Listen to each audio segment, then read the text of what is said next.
All right, now we're being joined by Dr. Charles Kupton, who is a senior fellow at the Council on Foreign Relations. He is joining us live from Washington, D.C.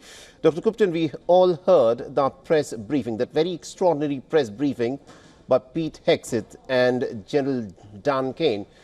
Now, a lot of people are wondering, the crux of this entire issue is what happened to that 400 kilograms of enriched uranium, and no one, not President Trump and not Pete Hegseth, have so far come up with a convincing explanation to say as to what has become of the enriched uranium which Iran had with it.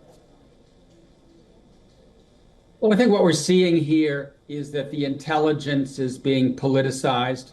You had a report from the Defense Intelligence Agency that the attacks set back the Iranian program only a number of months. You just heard the defense secretary used the words obliterate and decimate.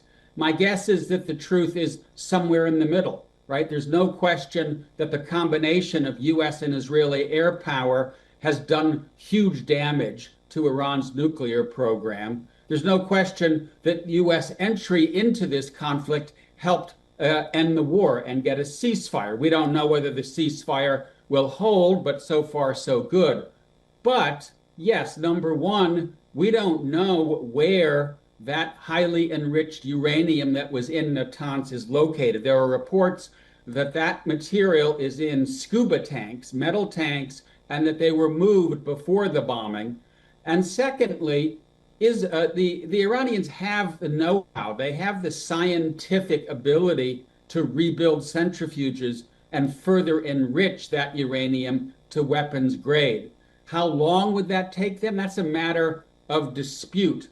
So I think we're somewhere in between the claims. This is not the end of Iran's nuclear program, but it's been dealt huge damage.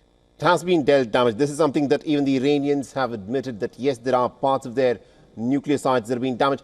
But the controversy and the manner in which it has blown up, the fact that Donald Trump says that the Iranian nuclear sites were obliterated, and then there was this leak of the Pentagon's internal assessment, which was reported by certain outlets within the American media. Do you think it is right on the part of the president to go after the media for reporting what is an internal assessment of the Pentagon about the Operation Midnight Hammer, and go after the media in the manner that he has done? Is there a different strategy that the American president and the defense secretary should have adopted?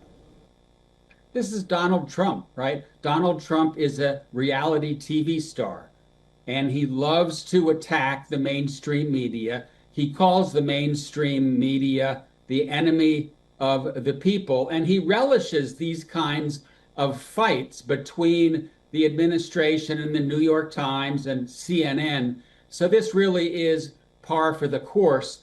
Furthermore, I think Trump did run a risk here. He has a base that is somewhat neo-isolationist, no more wars in the Middle East. He has entered a war in the Middle East, and it looks like it went reasonably well. And so he wanted to stand on the global stage and say, mission accomplished. I have ended Iran's nuclear program. And then you had this leak that steals his thunder, that says, hey, wait a minute, maybe this hasn't been so successful. And I think that's the reason that Trump was so angry, and the reason that he got Hegseth and others to go out there and say, oh, this is just fake news coming from the left-wing media. Thank you very much indeed, Dr. Charles Kupton, for joining us with that perspective there. Sure. Bye-bye.